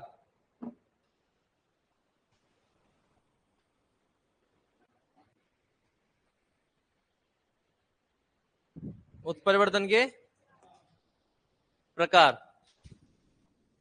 किसके प्रकार बेटा? उत्परिवर्तन के प्रकार। कितने प्रकार का होता है उत्परिवर्तन? दो प्रकार का। कितने प्रकार का? इधर ध्यान देंगे, लिखना बंद करो। उत्परिवर्तन होता है बेटा कितने प्रकार का? ये पूरा चार्ट बनेगा और ये चार्ट बेटा आड़े पेज पे आएगा। आड़ा समझ रहे हो ना? जिनका आधा पद्दा छोटा मोटा पेज बचा हुआ है वो छोड़ देना, नया पेज लेना और उसको आड़ा कर लेना, हॉरिजॉन्टल नहीं आएगा। बोला ना आधा पद्दा छोटा मोटा छूट रखा है वो सब थोड़ा छोड़ के नए पेज पे आड़े से, अभी मत लिखना बाद में लिखना। हाँ बेटा तो इसका क्या कर लेगा ये बचा के? तू इसको कहाँ लेके जाएगा ये बता? कितने रुपए बचा लेगा तू इसमें बेटा? 25 पैसे। हाँ बेटा इसमें आ जाएगा, छोड़ दे उसको, है ना? इतनी चिंता मत किया करो बेटा। कॉपी के कई बार हजारों पेज तुम ऐसे ही वेस्ट कर चुके हो। लास्ट वाले बच जाते थे बचपन में, क्या किया तुमने उनको बचा के? सब रद्दी में गए बेटा, वो नहीं जाने दिया तुमने, वेस्ट नहीं किया आज तक। हमारे ऐसा होता था, हम भी ऐसे बच्चा बच्चा लिखते थे, फिर वो लास्ट के पेज बच जाते थे खाली, वो वेस्ट हो जाते थे, रफ बना लेते थे। ये भी ठीक है तो बेटा कल को यार तुम इतना पेज बचा लिया तुमने, आधा पद्दा, तो करोड़पति हो गए तो दिक्कत हो जाए, है ना बेटा? फालतू मुझे दिक्कत हो जाएगी, तुम छोड़ दो एक बार के लिए ना, मैं नहीं चाहता तुम करोड़पति बनो। तो बेटा सुनो, इधर ध्यान दो, भी लिखना बंद करो, बाद में लिखना। उत्परिवर्तन कितने प्रकार का होता है? एक तो होता है बेटा गुणसूत्रीय उत्परिवर्तन। कौन सा? गुणसूत्रीय उत्परिवर्तन। एक होता है बेटा कौन सा? जीन उत्परिवर्तन। एक तो है गुणसूत्रीय, मत बात करें, एक तो गुणसूत्रीय उत्परिवर्तन और एक जीन उत्परिवर्तन। आप सबको पता है कोशिका के अंदर केंद्रक, केंद्रक के अंदर गुणसूत्र, गुणसूत्र के अंदर डीएनए, डीएनए के अंदर जीन। तो ये तो बड़ी चीज है और ये छोटी चीज है, बोलो है कि नहीं? अब जो गुणसूत्रीय उत्परिवर्तन है, इंग्लिश में इसको क्रोमोसोमल म्यूटेशन कह सकते हैं। क्या है ये? Chromosomal mutation. अब ये गुणसूत्रीय उत्परिवर्तन कितने प्रकार का होता है बेटा? 2 प्रकार का होता है। तुझे 4 ही 4 क्यों याद आ रहे हैं बेटा? कितने प्रकार का होता है? 2 प्रकार का होता है। एक तो होता है बेटा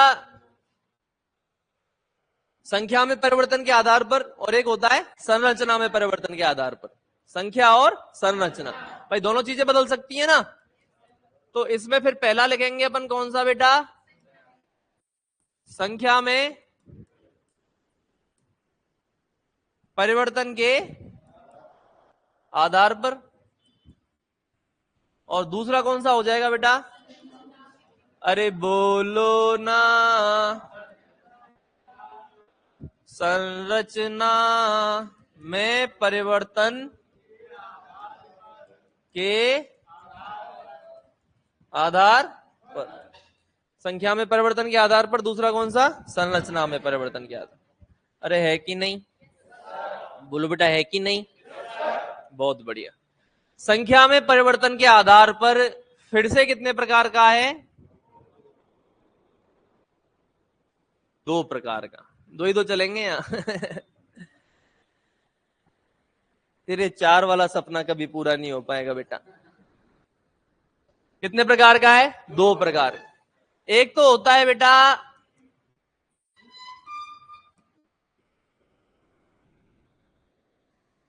एन्यूप्लॉइडी। कौन सा होता है? एन्यूप्लॉइडी। और एक होता है बेटा यूप्लॉइडी। संख्या में परिवर्तन हो रहा है कि नहीं हो रहा? गुणसूत्रों की संख्या में परिवर्तन हो रहा है कि नहीं हो रहा? बोलो। जैसे मान लो देखो, म्यूटेशन पूरा अपन इंसान के ऊपर पड़ेंगे। सीधा बैठ, जो कमर लगा के और टेढ़े मेढ़े बैठे सीधे बैठेंगे। परेड छोरियो, सावधान दिनेश, बाल उखाड़ दूंगा, सीधा बैठ जा। तेरा मन नहीं है, तेरे से कह रहा हूं सीधा। कमर कहां है तेरी? घर छोड़ के है? क्या कह रहा है? इतनी है कमर? तूने बहुत जोर से देखी है इसकी कमर। तो बेटा एक तो एन्यूप्लॉइडी और एक यूप्लॉइडी। एन्यूप्लॉइडी देखो 46 गुणसूत्र है, मनुष्य के ऊपर ही बात करेंगे क्योंकि पशुओं में तो खोज हुई नहीं है ज्यादा। तो 46 गुणसूत्र में मान लो 47 हो गए, 48 हो गए, 49 हो गए, 50 हो गए, या 45 हो गए, 44 हो गए। तो 1 2 3 4 की संख्या में ऊपर नीचे हो रहे हैं कि नहीं हो रहे? इसको तो बोलते हैं एन्यूप्लॉइडी। क्या बोलते हैं? एन्यूप्लॉइडी बोलते हैं बेटा। क्या बोलते हैं? एन्यूप्लॉइडी बोलते हैं। और यदि पूरा का पूरा सेट बदल रहा है, सेट मतलब अगुणित गुणसूत्रों का समुच्चय, 46 की जगह 69, 69 या 92, पूरे 23 गुणसूत्र बढ़ रहे कि नहीं बढ़ रहे? 92 तो 46 गुणसूत्र बढ़ गए कि नहीं बढ़ गए? 2 सेट बढ़े कि नहीं बढ़े? 2 सेट बढ़ गए, 3 सेट बढ़ गए, 4 सेट बढ़ गए, या 1 सेट कम हो गया, तो सेट पूरा परिवर्तित। तो सेट समझ गए ना? अगुणित गुणसूत्र पूरे 23 गुणसूत्र कम या ज्यादा हो रहे हैं, उसको अपन क्या बोलते हैं? और कुछ संख्या में ऊपर नीचे हो तो इसमें क्या लिखूंगा बेटा मैं? गुणसूत्र कितनी संख्या में? कुछ संख्या में कम या अधिक होते हैं। बोलो हैंगे नहीं? और यूप्लॉइडी में गुणसूत्र किसमें?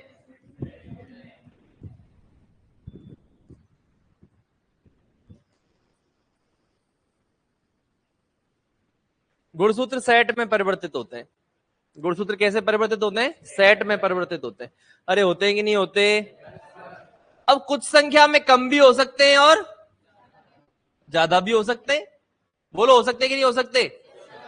तो उसके आधार पर फिर से ये कितने प्रकार का है? 2 प्रकार का। कहां जाएगी इतनी जल्दी लिख के? ये बता मुझे, घर कोई काम है? हैं? तो एक बार में समझ में नहीं आया, मैं बोल रहा हूँ कि नहीं लिखना, मैं टाइम दे दूंगा, वरना हम साहब अभी लिख के जाए। घर क्या पता रहे ना रहे, जीवन रहे ना रहे, कहीं मर नहीं जाए। तो बेटा कम भी हो सकती है और ज्यादा भी हो सकती है। उधर दिख रहा है बेटा तुम्हें? दिख रहा है? ये तो सो रही है तू तो आराम से। ये ये दिख तो रहा ही नहीं है, मजे ही मजे। ये हटाऊंगा इसको, दिख तो रहा ही नहीं है, चलो मजे ही मजे। तो ही लेते हैं। तू उठा के ले जा, इधर ले है, तुझे बड़ी फिक्र हो रही है।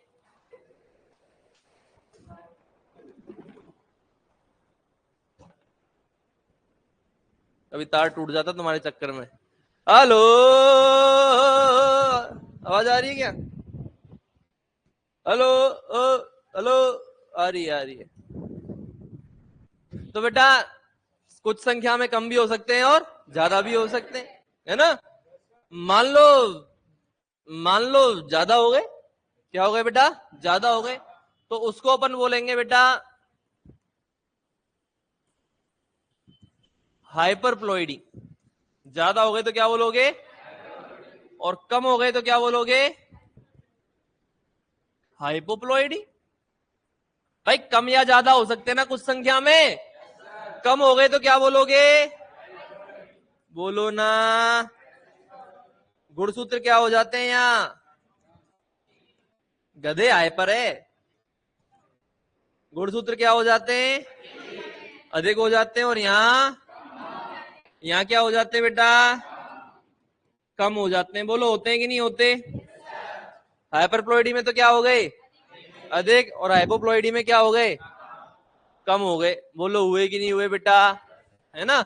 यूप्लॉइडी की बात अपन बाद में कर लेंगे, कर लेंगे ना बेटा? बोलो। सोचो कितना दम है मेरे पैरों में।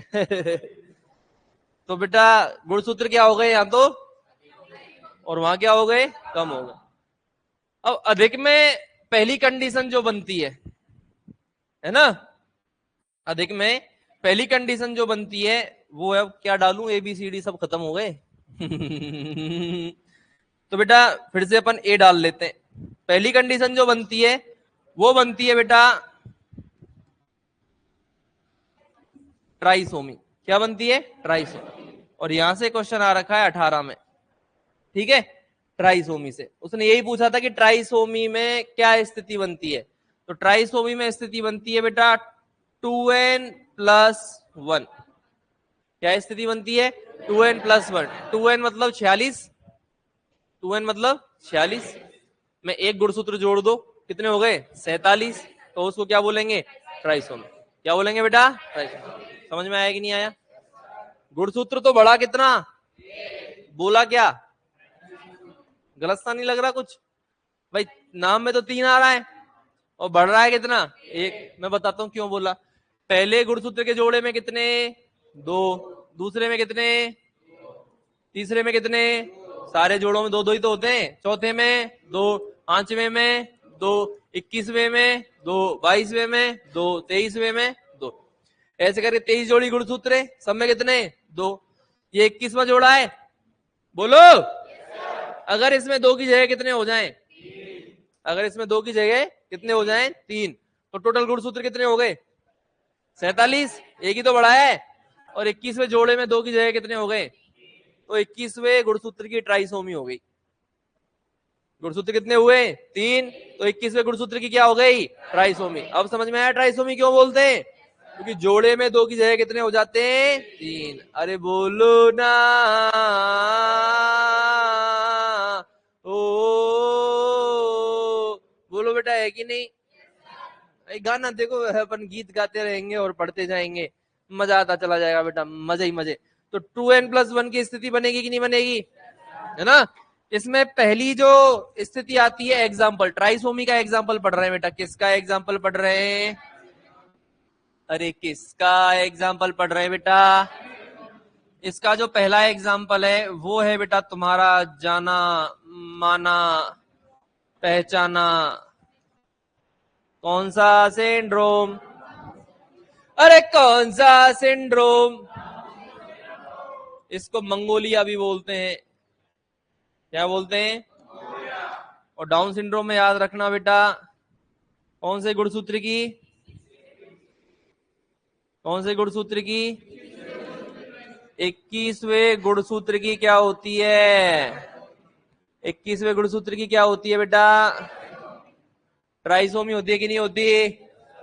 डाउन सिंड्रोम में क्या होता है, तुमने हो सकता है देखा भी हो, नहीं भी देखा हो। ये बच्चा सामान्य, देखने से पता लग जाएगा बच्चा सामान्य नहीं है, मानसिक रूप से विकृत होगा। म्यूटेशन तो खतरनाक ही होते हैं, मैंने पहले क्लियर कर दिया था। खतरनाक तो होगा कि नहीं होगा, मानसिक रूप से विकृत होगा, माथा चौड़ा होगा, इसकी हथेली पे छेद होगा, जीभ में गड्ढा होगा, बोला इससे अच्छे से जाएगा नहीं, करेगा, ठीक है। अरे बोलो, ये सारी दिक्कतें इस बच्चे के अंदर होंगी, मतलब एक तरह से मानसिक रूप से विकृत बच्चा होगा, ठीक है ना। अरे बोलो, है ना। तो ये क्या है बेटा, डाउन सिंड्रोम। क्या है ये, डाउन सिंड्रोम। समझ में आया कि नहीं आया डाउन सिंड्रोम, बोलो। और अपन बात करें डाउन सिंड्रोम की, तो इसका कोई इलाज है ही नहीं। देखो, आनुवंशिक रोगों का कोई इलाज नहीं होता। जीन खराब, डीएनए खराब, किस किस कोशिका में डीएनए बदलने जाओगे तो इनका कोई इलाज बेटा नहीं होता। ये चीज आप ध्यान रखना। तो कौन से गुणसूत्र की ट्राइसोमी हुई है, 21वें गुणसूत्र की क्या हुई है, ट्राइसोमी हुई है। डाउन सिंड्रोम का बच्चा देखा है क्या तुमने, दिखाऊं क्या, इसमें नेट चलता है क्या,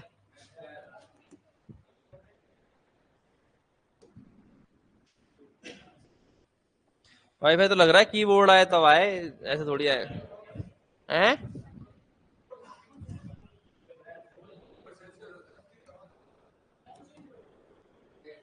कहाँ आया, ये है क्या,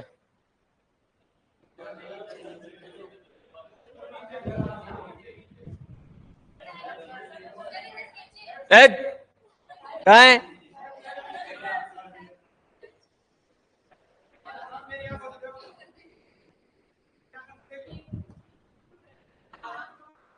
तो वो गंवार, मुझे पता है।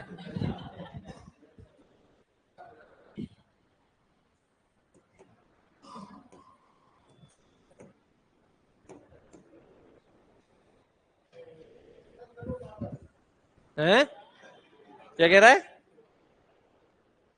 बोल, कुछ ही कह सकता है, भाई है तेरा। देखो ऐसे मजाक मत उड़ाओ, ये बड़ी थोड़ी स्थिति बड़ी गंभीर होती है ना। ये ऐसे मजाक उड़ाने वाली स्थिति नहीं है। ये देखो बेटा, ये बच्चे हैं, शकल से ही लग रहा है ना सामान्य नहीं है। ये बच्चा है, देखो ये बच्ची, ये बच्चा है, देख लो। इस प्रकार के बच्चे होते हैं, शकल से ही लगता है कि ये बच्चा सामान्य नहीं है। हंसते रहते हैं हर टाइम, हंसते बहुत हैं बच्चे। मैंने देखा था, अभी मैं कश्मीर गया था, तब एक बच्ची मिली थी वहां, छोटी सी बच्ची थी,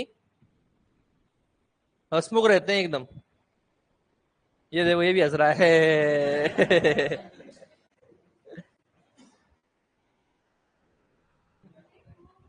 हाँ ये डाउन सिंड्रोम के बच्चे हैं बेटा ये। ठीक है हैं? और दिखाएं? डाउन सिंड्रोम मंगोलिया क्या क्या गाने चला दें? साउंड सिस्टम लगा दें? सुधरोगे नहीं तुम भी कानेरी हो। डाउन सिंड्रोम है बेटा? हाँ सब बस बेटा सब बस। बस कर अब पढ़ ले आजा। डाउन सिंड्रोम से कितना मजा आ गया, पढ़ाई में इतना मजा आज तक नहीं आया तुझे। डाउन सिंड्रोम में बेटा कौन से गुणसूत्र की ट्राइसोमी हुई है? अरे है ना। फिर आता है एक एडवर्ड सिंड्रोम। कौन सा सिंड्रोम आता है? ठीक है। और इसमें कौन से की होती है बेटा? 18वें गुणसूत्र की क्या हो जाती है? ट्राइसोमी। ठीक है। फिर आता है एक पटाउ सिंड्रोम। कौन सा? और इसमें कौन से गुणसूत्र की हो जाती है? 13वें गुणसूत्र की क्या हो जाती है? ट्राइसोमी हो जाती है। कर लोगे याद? फिर आता है एक, ये तीनों लिंग गुणसूत्रों के या अलिंग गुणसूत्रों के? 21, 18, 13 लिंग गुणसूत्र है या अलिंग गुणसूत्र? अलिंग गुणसूत्र है।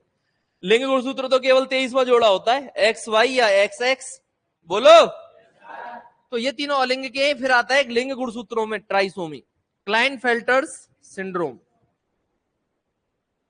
कौन सा सिंड्रोम है बेटा? Klinefelter syndrome. ये केवल किसमें देखा जाता है याद रखना? मेल के अंदर, नर के अंदर। और इसमें क्या स्थिति बनती है? इसमें स्थिति बनती है 44। ये तो अलिंग गुणसूत्र हो गए। 22 दूनी 44। नर के अंदर क्या होने चाहिए? एक्स वाई, लेकिन यहां हो जाता है एक्स एक्स वाई। एक एक्स गुणसूत्र बढ़ गया कि नहीं बढ़ गया? बोलो। एक्स गुणसूत्र के लिए ट्रिक बना लो कि ये मादा के लक्षणों के लिए होता है। एक एक्स ज्यादा हो गया तो ये नर है। इस नर के अंदर मादा वाले लक्षण आ जाएंगे कि नहीं आ जाएंगे? स्तनों का विकास हो जाएगा, शरीर पर बालों की कमी होगी, आवाज इतनी ज्यादा भारी नहीं होगी, कंधे इतने ज्यादा चौड़े नहीं होंगे। ऐसा लगेगा कि ये नर है लेकिन पूर्ण रूप से नर नहीं है। ये नर किन्नर है। क्या है ये? Mail transgender. ट्रांसजेंडर दो प्रकार के होते हैं, एक तो मेल ट्रांसजेंडर नर किन्नर, और एक फीमेल ट्रांसजेंडर मादा किन्नर। नर किन्नर वो है जो नर है लेकिन पूर्ण रूप से नर नहीं है, मादा जैसे लक्षण है। नर जननांग होंगे इनमें लेकिन पूर्ण रूप से विकसित नहीं होंगे, युग्मक जनन नहीं होगा। ठीक है ना? अरे बोलो। क्लियर है किसकी बात कर रहे हैं अपन? क्लाइनफेल्टर सिंड्रोम के अंदर नर है लेकिन पूर्ण रूप से नर नहीं है, तो इनको अपन कह सकते हैं कौन से किन्नर है बेटा? ये नर किन्नर है। कितना टाइम बचा है?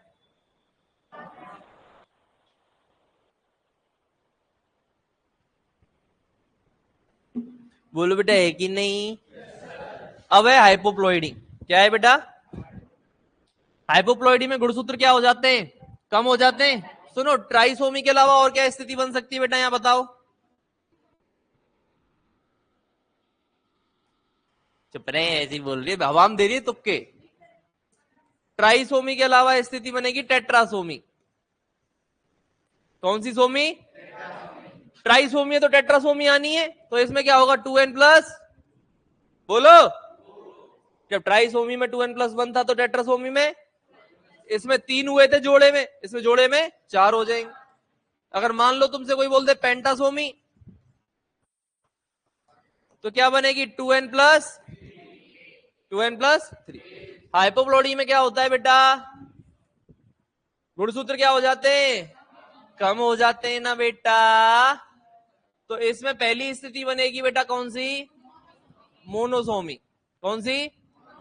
और मोनोसोमी में स्थिति बनती है 2n-1। मतलब क्या हुआ? जोड़े में 2 होते लेकिन जोड़े में कितना रह गया? 1। कितना रह गया बेटा? 1। तो इसको क्या बोलेंगे अपन? मोनोसोमी। क्लियर है? अरे बोलो ना। इसका एक एग्जाम्पल आता है बेटा, ज्यादा नहीं एक ही बताऊंगा। देखो एग्जाम्पल में वही बताऊंगा जहां जरूरत है, आपसे पूछा जा सकता है, बाकी फालतू एग्जाम्पल में नहीं लिखाऊंगा। तो एक ही एग्जाम्पल लिखाऊंगा क्या? Turners syndrome. कौन सा सिंड्रोम? और याद रखना है किसके अंदर देखने को मिलता है? नर के अंदर देखने को नहीं मिलेगा। तो मादा में बेटा कितने गुणसूत्र होते हैं? 44 plus x x, 44 plus x x, लेकिन इसमें हो जाएंगे बेटा 44 प्लस एक्स नॉट। कौन कौन से हो जाएंगे? 44 प्लस एक्स नॉट हो जाएंगे कि नहीं हो जाएंगे? मतलब एक एक्स गुणसूत्र क्या हो गया? कम हो गया कि नहीं हो गया? बोलो, कुल गुणसूत्र कितने रह गए? इसमें तो 47 हो गए थे, और इसमें इन सब में 47 थे बेटा। इन सब में कितने थे? 47। यहां कितने रह गए?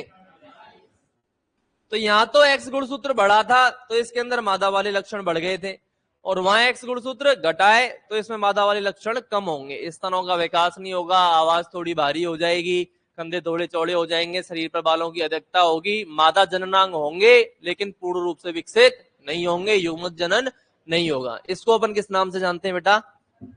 ये है मादा किन्नर। आपने दोनों प्रकार के किन्नर देखे होंगे, ठीक है? ज्यादातर किन्नर साड़ी पहनते हैं, है ना, लेकिन किन्नर उन्हीं में दोनों प्रकार के आपको शकल से पता चल जाएगा। क्लियर है बेटा? जो अधिक मादा जैसे हैं वो टर्नर सिंड्रोम वाले, जो अधिक नर जैसे हैं वो क्लाइनफेल्टर सिंड्रोम वाले। क्लियर है बेटा? अरे बोलो ना। मोनोसोमी के बाद में दूसरी स्थिति कौन सी आती है बेटा? अब आती है नलीसोमी। ये बेटा तेरी वाली स्थिति यहां है, ये इंपॉर्टेंट है। सबसे ज्यादा इंपॉर्टेंट तो ट्राइसोमी है, पहले भी क्वेश्चन आ चुका है, फिर आ सकता है, ठीक है? फिर दूसरे नंबर पे इंपॉर्टेंट कौन है? नलीसोमी, फिर मोनोसोमी। नलीसोमी में क्या स्थिति बनती है? 2n-2। फिर आता है एक डबल मोनोसोमी। क्या आता है बेटा? अरे क्या आता है? आती है? क्या आती है? क्या आती है सर? वो एक्स्ट्रा फिंगर आती है बेटा, वो किसी भी जीन में हो सकता है, इनमें से नहीं है, ऐसे है ना, वो क्रोमोसोमल आगे अपन संरचना पढ़ेंगे, उनमें दिक्कत हो जाती है। तो डबल मोनोसोमी में क्या स्थिति बनेगी बेटा? 2n-1-1। इसमें भी दो गुणसूत्र गए और इसमें भी दो गुणसूत्र गए। क्या फर्क है दोनों में?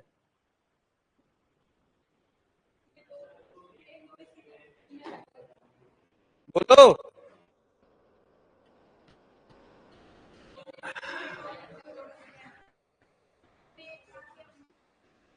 अरे भाई, यहां दो गुणसूत्र गए, ये जोड़े में गए, पूरा समझात गुणसूत्र का जोड़ा गायब हो गया, और ये अलग अलग जोड़े से गए। फर्क समझ में आ गया? तो ये तो कहां से जाते हैं? जोड़े में गायब। नलीसोमी में तो किस में गायब होते हैं? जोड़े में गायब, और इसमें अलग अलग जोड़े से गायब। अरे बोलो, है कि नहीं? चलो अब लिख दो ये। बेटा लिख दोगे क्या? तोते तो नहीं उड़ जाएंगे बेटा तुम्हारे?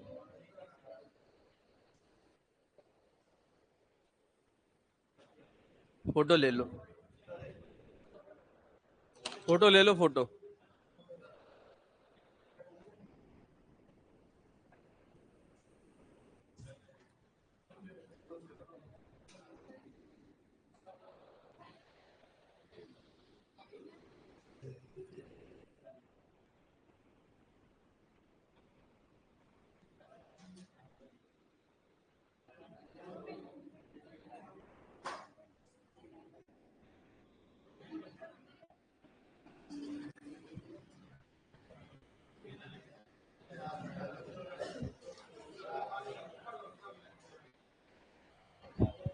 ठीक है बेटा? क्या ऊपर करूं इसको?